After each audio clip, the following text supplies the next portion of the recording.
दिल्ली, सत्ता का सिंहासन। भारत का इतिहास राजवंशों और साम्राज्यों की एक मनमोहक गाथा है। यह शक्ति संघर्ष, सांस्कृतिक समृद्धि और स्थापत्य वैभव की कहानी है। इस ऐतिहासिक फलक पर दिल्ली सल्तनत एक महत्वपूर्ण अध्याय है।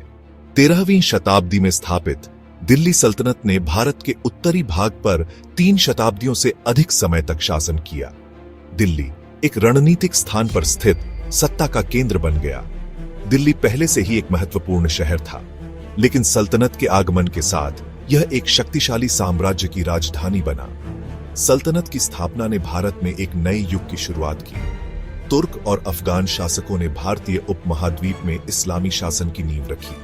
दिल्ली अपने वैभव और वैभव के साथ इस नए युग का केंद्र बन गया। दिल्ली सल्तनत का उदय नाटकीय घटनाओं से भरा था। कुतुब उद्दीन ऐबक, एक तुर्क गुलाम सेनापति, ने 1206 ईस्वी में दिल्ली सल्तनत की स्थापना की। वह गुलाम वंश का संस्थापक था। उसके बाद खिलजी, तुगलक, सैयद और लोदी वंशों ने दिल्ली की गद्दी संभाली। प्रत्येक वंश ने अपनी अनूठी छाप छोड़ी। उन्होंने कला, संस्कृति और वास्तुकला को समृद्ध किया। यह काल राजनीतिक उथल-पुथल और सांस्कृतिक सम्मिश्रण का दौर था। सल्तनत के शासकों ने विशाल साम्राज्य पर शासन करने के लिए नए कानून और प्रशासनिक ढांचे स्थापित किए। व्यापार और वाणिज्य फला फूला। दिल्ली सत्ता के केंद्र के रूप में पूरे क्षेत्र में विद्वानों, कारीगरों और व्यापारियों को आकर्षित करता था। सल्तनत की स्थापना से पहले तराइन की लड़ाई ने भारतीय उपमहाद्वीप के राजनीतिक परिदृश्य को बदल दिया। इसके बाद पानीपत की लड़ाई ने मुगल साम्राज्य की नींव रखी, जो सल्तनत के पतन का कारण बना। सल्तनत के दौरान भारतीय और फारसी संस्कृतियों का सम्मिश्रण हुआ, जिसने कला और साहित्य को समृद्ध किया। सल्तनत के शासकों ने दिल्ली में कई भव्य मस्जिदों और मकबरों का निर्माण किया, जो आज भी स्थापत्य कला के अद्वितीय उदाहरण हैं। सूफी संतों के आगमन ने धार्मिक और सांस्कृतिक समरसता को बढ़ावा दिया। दिल्ली सल्तनत के दौरान शिक्षा और ज्ञान का प्रसार हुआ और कई विद्वानों और कवियों ने यहाँ अपनी रचनाएं की। सल्तनत के पतन के बाद क्षेत्रीय शक्तियों का उदय हुआ, लेकिन दिल्ली का महत्व बना रहा। दिल्ली सल्तनत की विरासत आज भी दिल्ली के आधुनिक स्थानों में देखी जा सकती है, जो इतिहास की इस रोमांचक यात्रा की गवाही देते हैं। सल्तनत के शासक गौरवशाली गाथा। दिल्ली सल्तनत के शासकों ने कला, संस्कृति और वास्तुकला को समृद्ध किया। गुलाम वंश की स्थापना कुतुब उद्दीन ऐबक ने की। इल्तुतमिश ने सल्तनत को स्थिर आधार प्रदान किया। अलाउद्दीन खिलजी ने सल्तनत का विस्तार किया। मोहम्मद बिन तुगलक के प्रयोग विफल रहे। फिरोज शाह तुगलक ने कृषि और व्यापार को बढ़ावा दिया। सिकंदर लोदी ने कला और साहित्य को संरक्षण दिया। लोदी वंश ने सल्तनत को मजबूत प्रशासनिक ढांचा प्रदान किया। सत्ता का ताना बाना प्रशासन और शासन। दिल्ली सल्तनत का प्रशासनिक ढांचा बेहद संगठित था। सल्तनत को विभिन्न प्रांतों में विभाजित किया गया था, जिन्हें इक्ता कहा जाता था।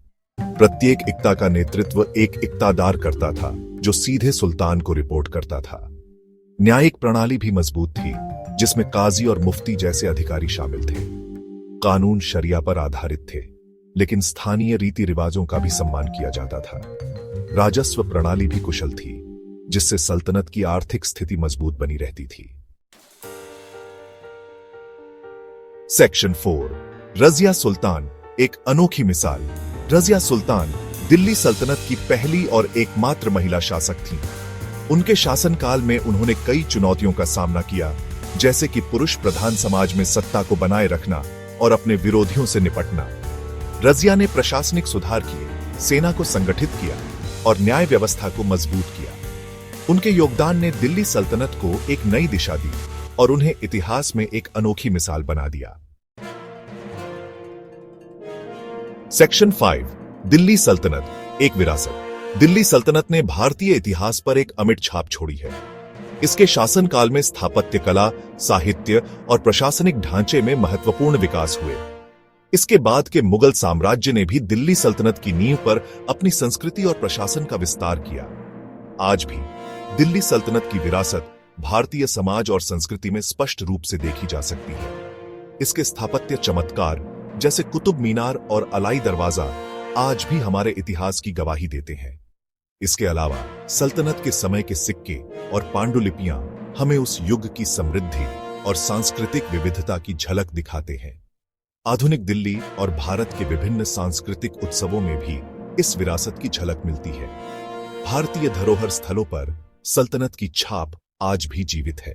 गैप 3S सेक्शन 6 स्थापत्य की अद्भुत कृतियां। दिल्ली सल्तनत के काल में निर्मित स्थापत्य कला अपने समय की उत्कृष्ट कृतियों में गिनी जाती है। सबसे प्रमुख उदाहरण है कुतुब मीनार, जो उस समय की इंजीनियरिंग और वास्तुकला का अद्वितीय नमूना है। यह मीनार 73 मीटर ऊंची है और इसे लाल बलुआ पत्थर से बनाया गया है, जिसमें उत्कृष्ट नक्काशी और कुरान की आयतें खुदी हुई हैं। कुतुब मीनार के पास स्थित अलाई दरवाजा भी स्थापत्य का एक अद्भुत उदाहरण है। यह दरवाजा इंडो इस्लामिक स्थापत्य कला का एक बेजोड़ नमूना है, जिसमें लाल बलुआ पत्थर और सफेद संगमरमर का सुंदर संयोजन देखने को मिलता है।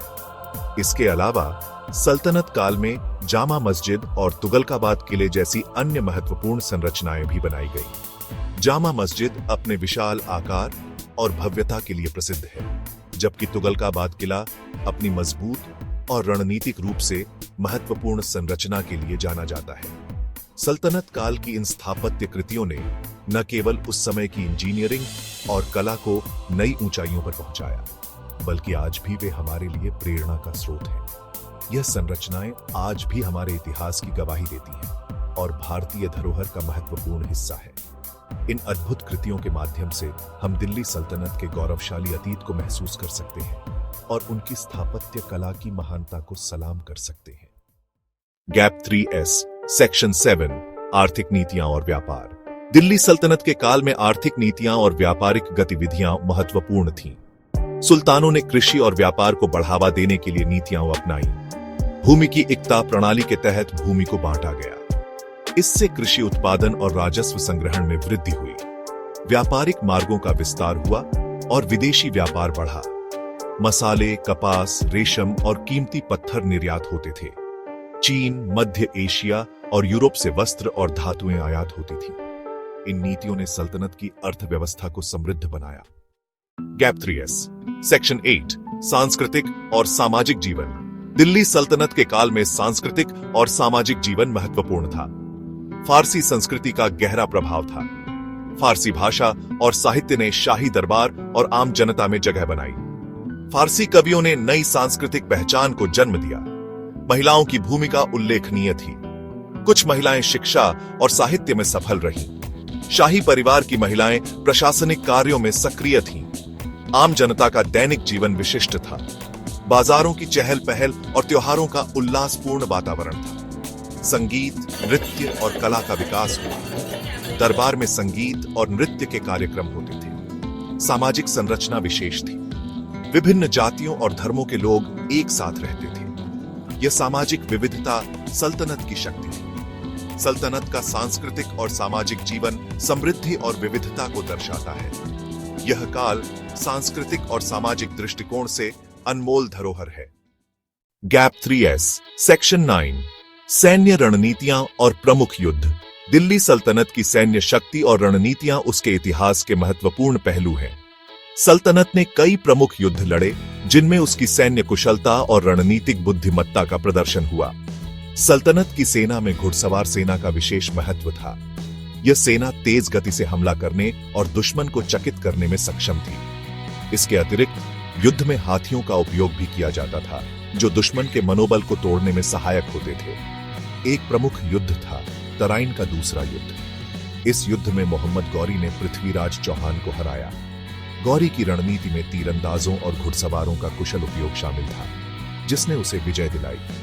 इसके अलावा अलाउद्दीन खिलजी के काल में रणथंभौर और चित्तौड़ के किले पर विजय प्राप्त की गई। खिलजी ने अपनी सेना को संगठित किया और दुर्गम किलों पर कब्जा करने के लिए नई तकनीकों का प्रयोग किया। तुगलक वंश के समय में मोहम्मद बिन तुगलक ने दक्षिण भारत में विस्तार की नीति अपनाई। उसकी सैन्य रणनीतियां अत्यधिक महत्वाकांक्षी थीं, लेकिन कई बार असफल भी साबित हुई।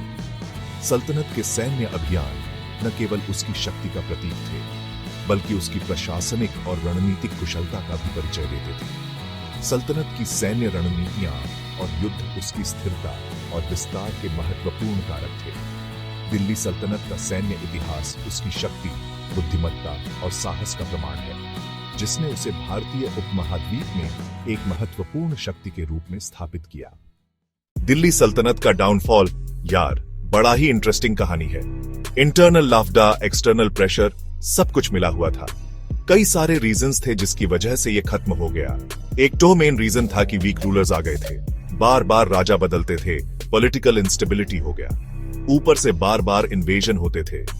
मंगोल्स ने बहुत परेशान किया और फिर तिमुर आ गया 1398 में। बस दिल्ली सल्तनत खत्म और मुगल एम्पायर शुरू। फिर मुगल्स ने सेंचुरीज तक इंडिया पे रूल किया। इंडिया का कल्चर, पॉलिटिक्स सब बदल गया। उनका इंपैक्ट आज भी दिखता है।